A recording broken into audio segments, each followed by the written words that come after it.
cut his mum up, ate her, and also fed her to his dog. Alberto Gomez is a 30-year-old former Spanish waiter. In 2019, when he was just 26 years old, a shocking crime was exposed. Police were called to his family home in Madrid in February 2019. Alberto's mum, Maria Gomez, hadn't been seen for a while. Her concerned friend had called the police to request a welfare check on her. Police searched her property and found something absolutely horrifying. Maria's body parts had been chopped up into tiny pieces and stored in plastic Tupperware tubs. Her head, hands, and heart were found on the bed. It's reported that she'd been cut up into over 1,000 tiny pieces. Now, Alberto was dubbed the cannibal killer after he made a shocking confession to the police. When interviewed, he admitted to strangling his mother to death. He also confessed to dismembering her, and horrifically, he admitted to eating her remains. He said some were cooked and some were raw, and he shared them with his dog. He used a carpenter's saw and 2 kitchen knives to dismember his mother's body. It was revealed in court that he did regularly take substances and had been arrested 12 times for mistreating his mother. He'd also breached restraining orders multiple times. He claimed that he had been experiencing a psychotic episode during the killing. However, the jury rejected this claim and he was given 15 years and 5 months in prison. When addressing the court, he said, "I'm very repentant. I suffer anxiety from the moment I wake up. I think of my mum and I'm absolutely heartbroken." This case will make you terrified to go to Target. Kelsey Smith was 17 years old, living in Kansas. On the 2nd of June 2007, she decided to head over to Target for the evening. It was roughly around 7 p.m. and she was planning on getting her boyfriend a gift to celebrate their 6 months together. While inside the shop, she spoke to her mum on the phone and Kelsey left shortly after. Later that evening, when she failed to return home, her concerned family called the police.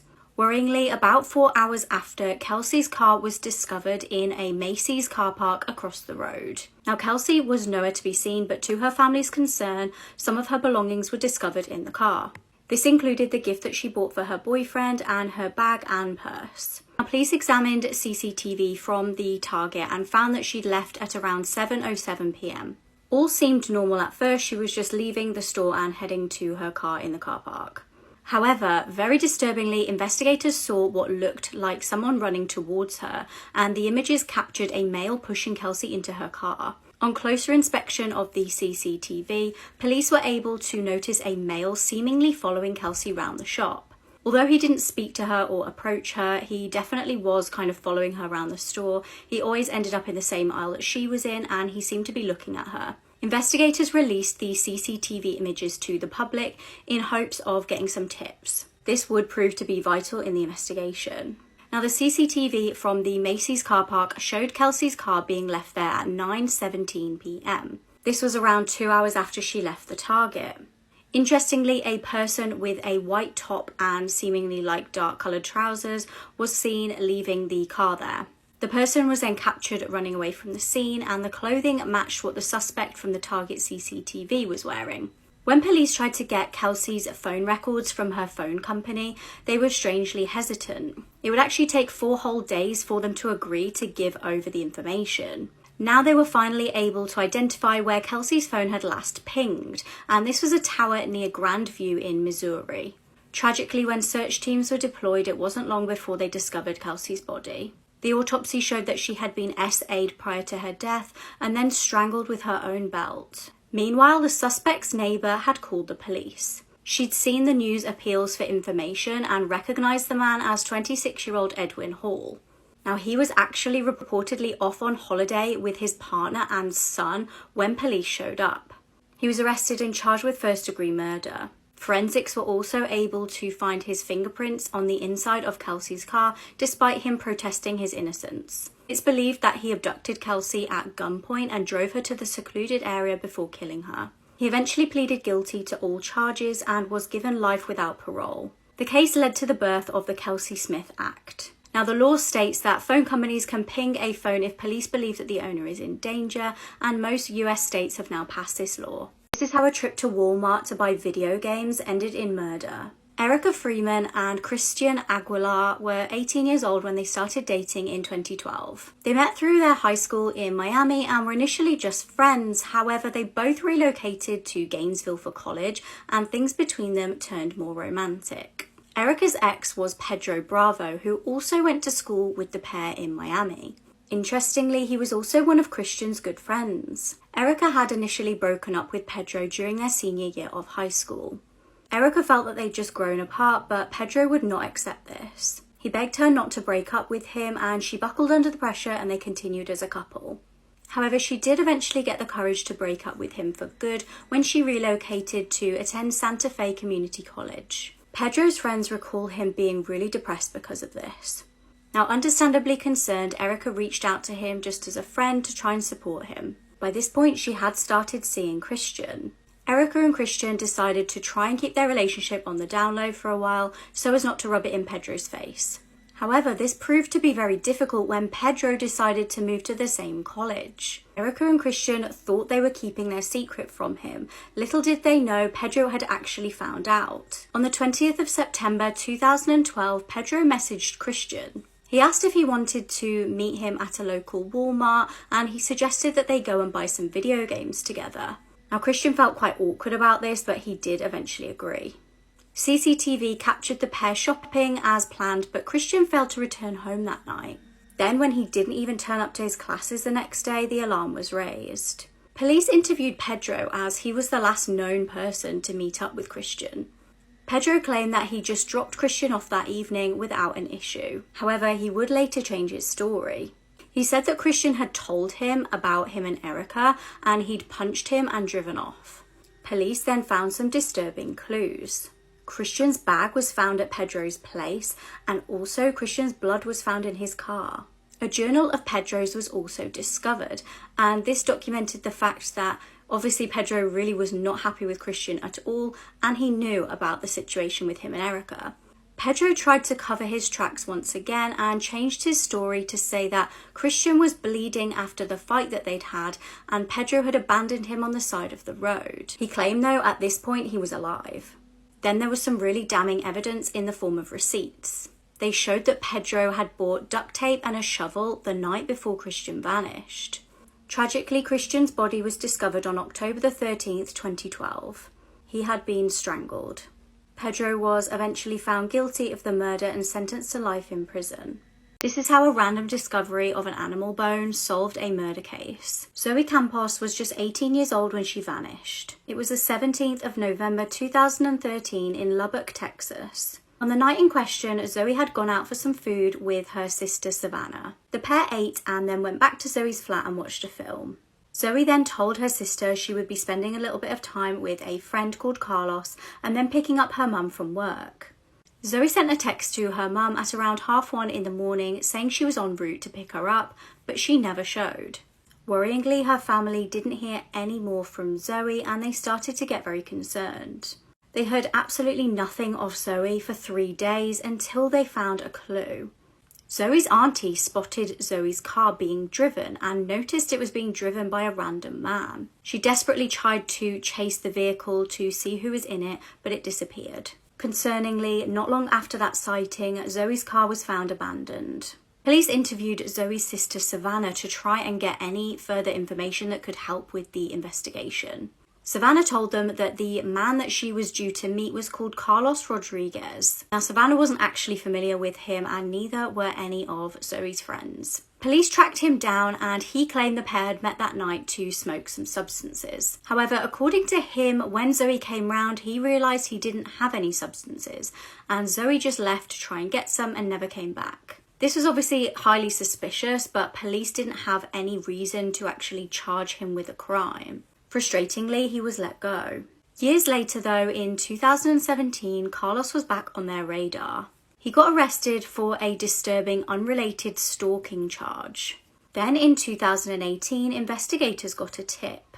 They were notified of a back garden in Lubbock near Carlos's old family home, and upon searching, they discovered a bone.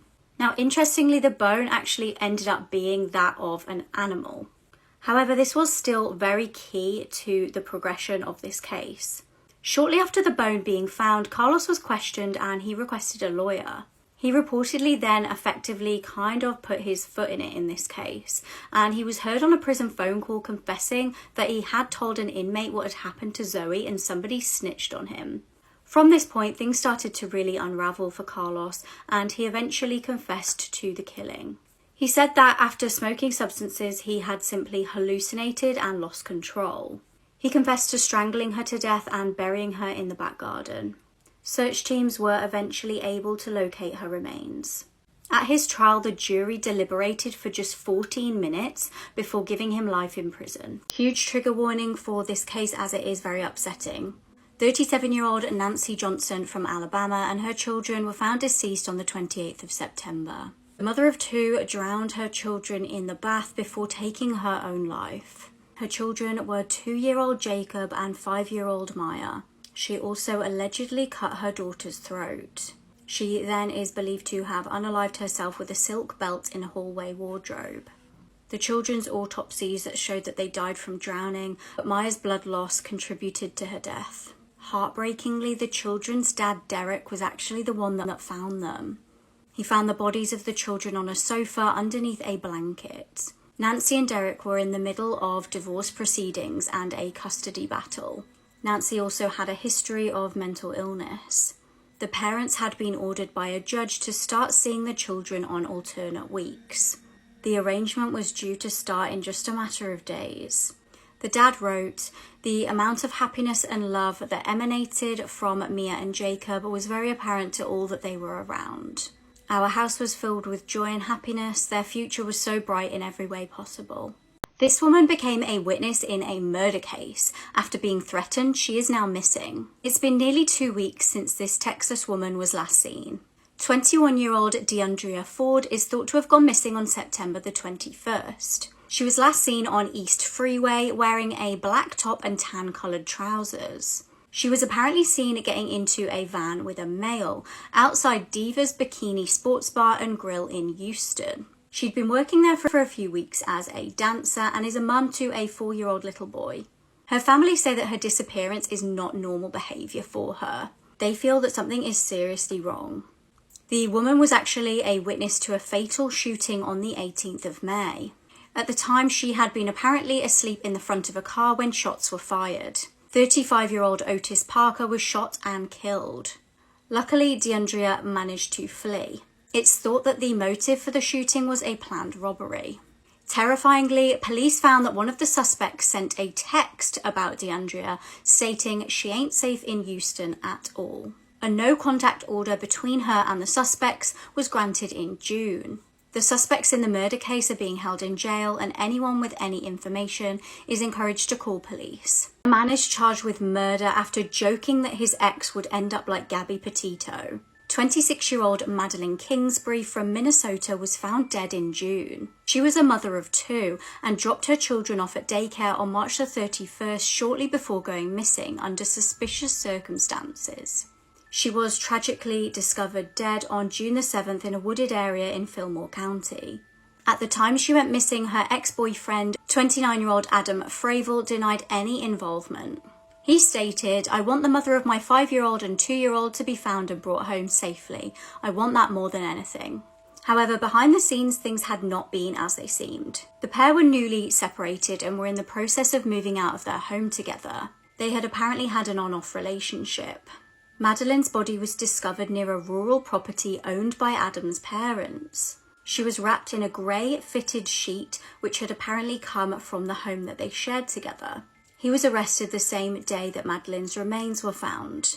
When being arrested by police, Adam unnervingly mentioned Gabby Petito multiple times. Police state that he admitted to being infatuated with the Gabby Petito case. He also admitted that he made a statement to Madeline about her ending up like Gabby. For those that don't know the Gabby Petito case, she was a 22-year-old girl who was strangled to death by her fiancé back in 2021. Police state that Adam claimed he was trying to make a joke. Texts were also found between the pair in 2021, and in one text, Madeline references a physical altercation they had. She wrote, "You know I'm not really okay with or over the fact that you put your hand around my neck and pushed me down in front of the kids earlier." Adam is charged with her murder and could face life in prison. These adoptive parents have been arrested after locking children in a shed. In West Virginia this week, Donald Lance and Jeannie Whitefeather were arrested. Police were called to a house in Sissonville around 5:45 p.m. on the 2nd of October. This was after a member of the public spotted a man open a shed and speak to two children inside and then lock the door on the way out. Police arrived at the property and forced entry into the shed and found a female and a male. The captive children had no access to running water and no toilet facilities. There was also no food, beds, or chairs. The two children told police they had no way to exit the shed, and they're believed to be siblings. The children, aged 16 and 14, told police this is apparently a common occurrence. They stated that they'd been given food at 6 a.m. that day and then locked up. Disturbingly, there was also another child in the main property. This child was approximately 5 to 6 years old. The child was reportedly sitting alone on the floor of the loft crying. The child was close to the railing of an approximately 15-foot drop. Police forced entry into the building and rescued the child. Now, when police arrived and while this was all going on, there was no adults at the property. The adoptive parents got home between 8:30 p.m. and 9:45 p.m. Jeannie told the police when questioned that the children in the shed like it. The two adults pictured here were arrested for gross child neglect, creating a substantial risk of injury. This YouTube chef is accused of killing his lover. Daniel Sancho Broncalo is a 29-year-old celebrity cook and the son of two Spanish film stars. 44-year-old Colombian plastic surgeon Edwin Artiga had apparently been dating Daniel. However, it's thought that when Daniel tried to break up the relationship, things took a dark turn. Daniel claims that Edwin threatened to release intimate photos of him in retaliation. Daniel states that Edwin was so obsessed with him that it ruined his relationship with his girlfriend. It's alleged that Daniel was really worried with the impact that leaked photos would have on his family's reputation. He was allegedly so worried that he would go on to kill Edwin. Now, the pair were actually in Thailand at the time and were at a full moon party when Edwin was brutally killed.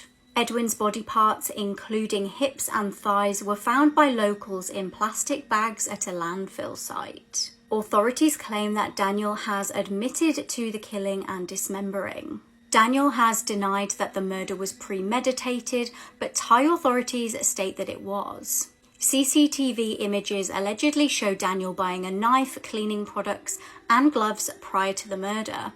He currently faces the death penalty if found guilty. Mystery continues as the body of Suzanne Morphew is found after her disappearance. 49-year-old Suzanne was reported missing on the 10th of May 2020. She had apparently left her home in Colorado to go on a bike ride. After vanishing, her bike was discovered close by in a ravine. Mysteriously though, nobody actually reported ever seeing her riding her bike that day. No clothing, blood, or evidence of a struggle were found at the scene, and police believe that the scene may have been staged. Authorities launched a huge search, and some of her belongings were found shortly after. Suzanne's adult daughters had been away at the time of her disappearance, and her husband Barry claimed that he left the house early that morning to go to a job 150 miles away. Suzanne and Barry met in high school and married in '94. They had two daughters, Mallory and Macy. However, their marriage had been in trouble, and it's believed that Suzanne had asked Barry for a divorce. Worryingly, Suzanne texted one of her friends saying, "I would not feel safe alone with him," in reference to Barry. 10 days after her disappearance, authorities made a crazy discovery. They found a spy pen in a wardrobe in the couple's bedroom. They found out the pen was actually Suzanne's. She'd bought it hoping to catch Barry having an affair. Instead, she accidentally recorded conversations she was having with her secret lover. Now, the man in question had a wife and children and was from Michigan, and he actually cooperated with the investigation and he had an alibi that checked out. The day before Suzanne was reported missing, on May the 9th, she sent her secret lover a selfie. Barry was out at the time, and he then sent Suzanne a text saying he was on his way home. Investigators accused Barry of returning home, killing her, and cleaning up the crime scene. However, there was no actual evidence of this. Police also found worrying things on Barry's phone. For some reason, Barry had deleted a message off Suzanne, stated that she was done with the relationship and wanted to be civil. Barry's phone also appeared to show it pinging all around the house on May the 9th, the day before she was reported missing.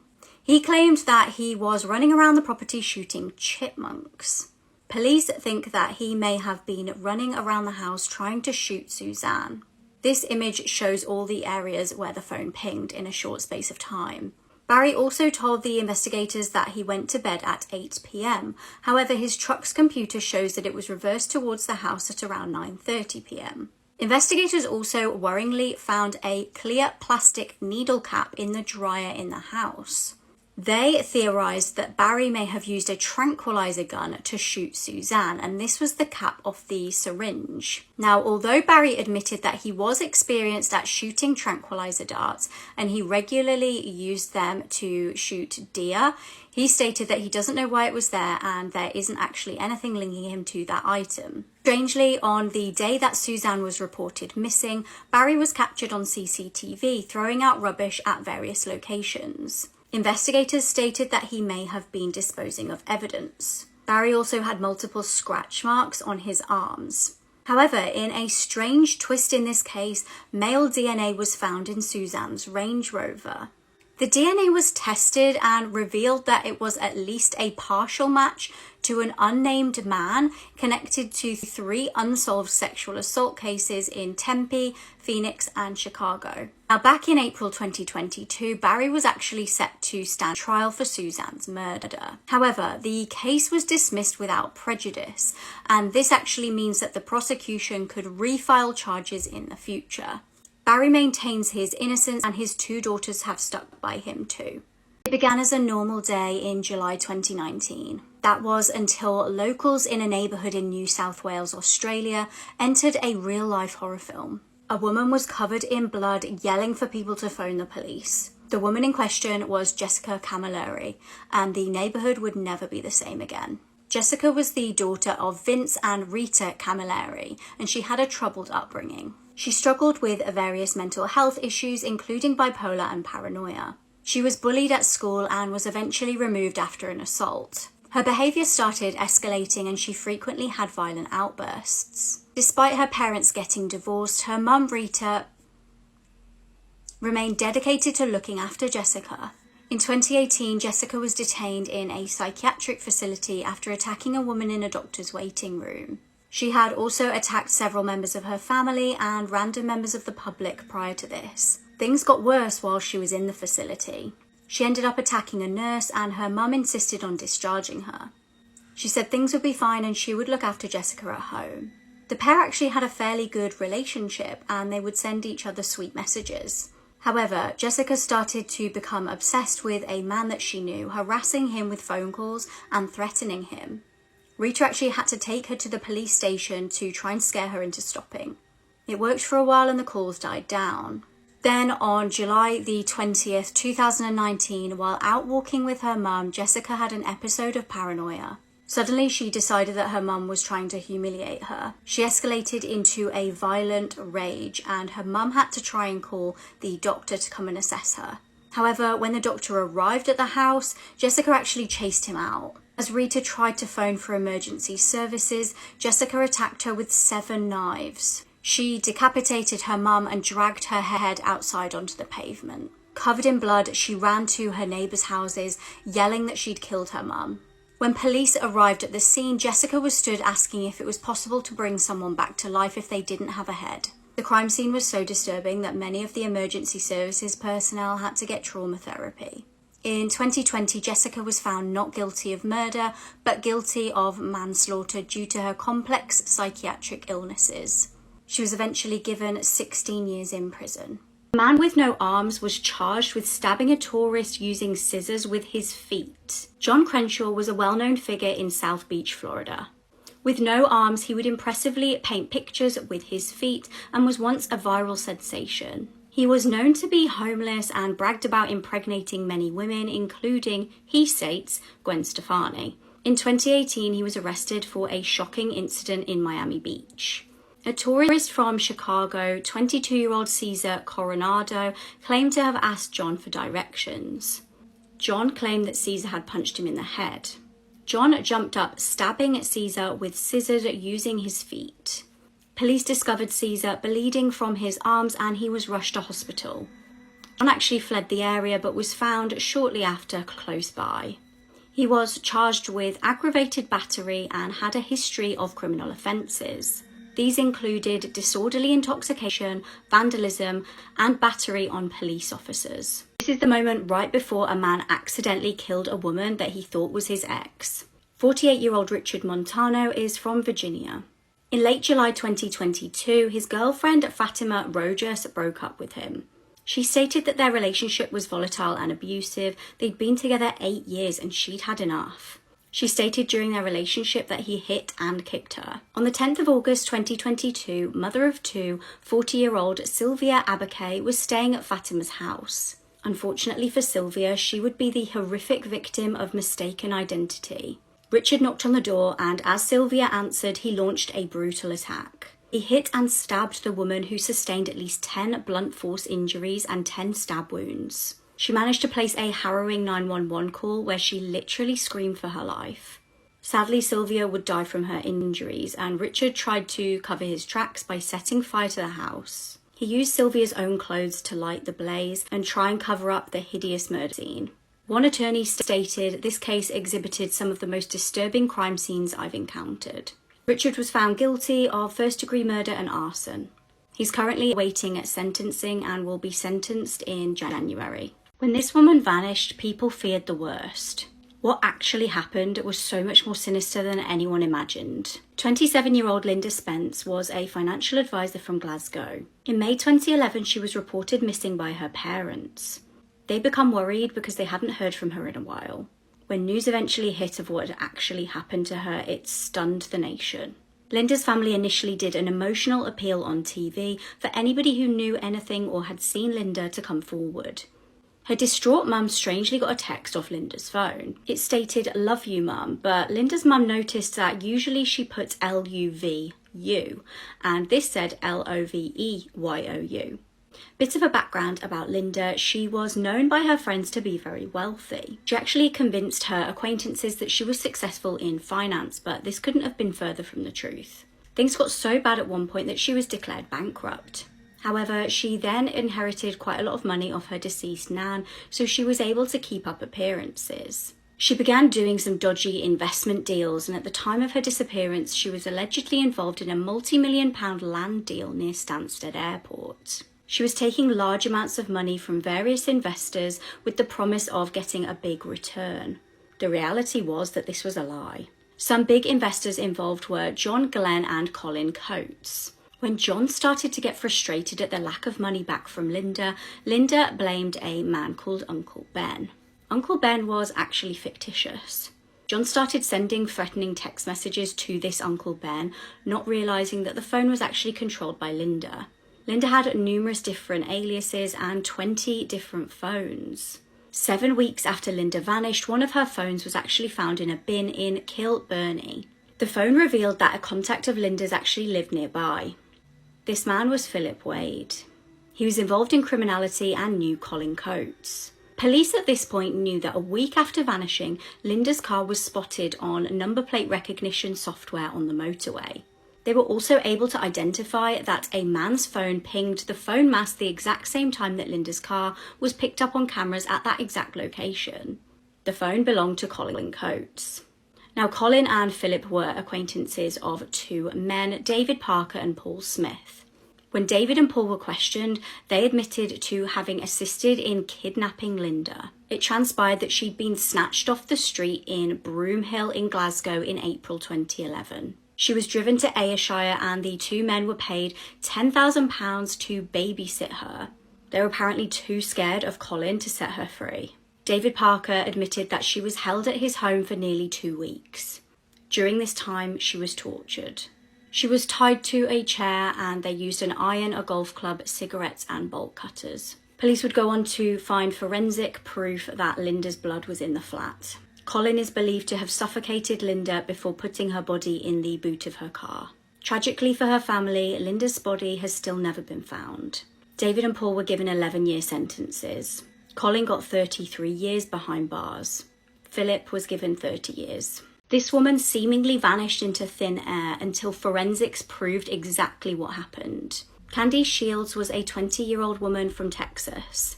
She was last seen at her grandparents' home in Graham on the night of December the 10th, 2011. Strangely, the morning after, all her belongings were still at the house, but she herself had vanished.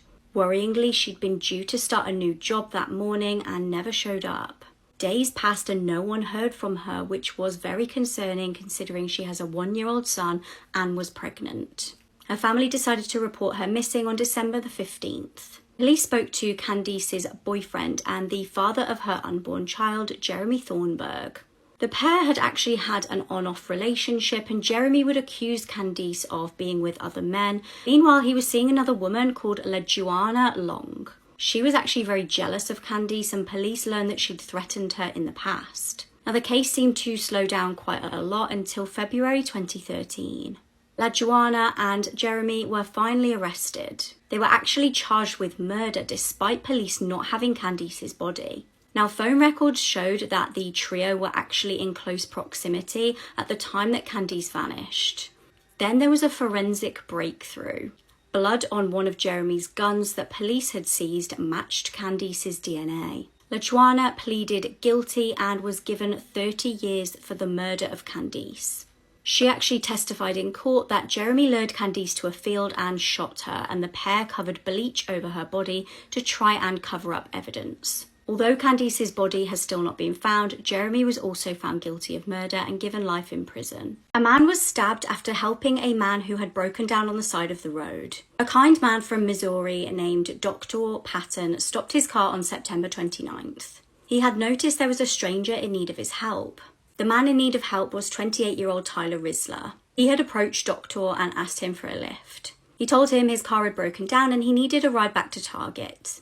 Happy to do the good deed, Doctor obliged and gave him a lift. However, when the pair started driving down the road, Tyler reportedly started acting odd. He decided at first to change the direction of where they were going and then tried to take control of the car. He allegedly began threatening Doctor with a knife. Thinking quickly, Doctor decided to take the key out of the ignition and try and slow the car down. He tried desperately to get out of the car, but Tyler stabbed him in the chest. Luckily, he ran to a neighbour's house and the neighbour chased Tyler away with a shovel. The man was rushed to hospital and survived the attack, luckily. Meanwhile, Tyler jumped the fence of somebody's garden and threatened a woman and her 2 children. He allegedly stole their car and then was involved in a crash. Thankfully, Tyler was caught and arrested. He has a history of offences, including assault on a law enforcement officer and robbery. This is the mysterious case of the teenager who was found dead in a walk-in freezer. Kanika Jenkins was 19 years old and from Chicago. On September the 8th, 2017, she headed out with some friends. She told her mum that her friends were going with her to go bowling and then to watch a film. However, Kanika actually went to a party at Crown Plaza Hotel in Rosemont. CCTV captured the group of friends entering at around 1 a.m. During the party, the teenagers were posting on Snapchat and Facebook. At 1:30 a.m, Kanika texted her sister and would never speak to her again. It was at around 3 a.m. that the girls decided to leave the party. They got down to the lobby of the hotel, but Kanika actually realised she'd left something behind. Now, it's disputed where the girls actually left Kanika, but they went back up to the hotel room to get the item, and Kanika was left wandering the halls on her own. They were gone for between 10 and 20 minutes, and Kanika vanished.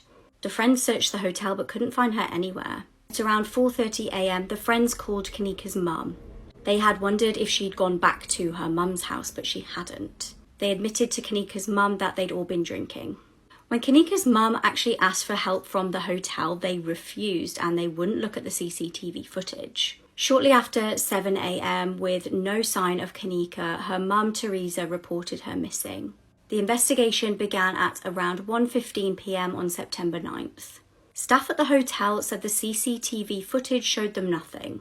Police search of the hotel was also unsuccessful. However, at around 10 p.m, the police reviewed the CCTV and disturbingly they saw Kanika on film stumbling around the hallway. It then showed her walking through the kitchen towards the double freezer. Although it was not captured on CCTV, it's thought that she opened the door, walked in, and got trapped. She was tragically found deceased inside of the freezer on September 10th. Strangely, she was found with one shoe off. Police stated they did not suspect foul play and her death was ruled an accident. However, Kanika's family was suspicious. Some speculated online that maybe friends or people at the party had something to do with her death. However, CCTV didn't capture any evidence of this. Others believed that the hotel had something to do with it and covered it up. In 2018, Kanika's family filed a $50 million lawsuit against the hotel. This was for not properly securing off the kitchen area from guests. They have apparently reached an agreement in this case, but details haven't been disclosed.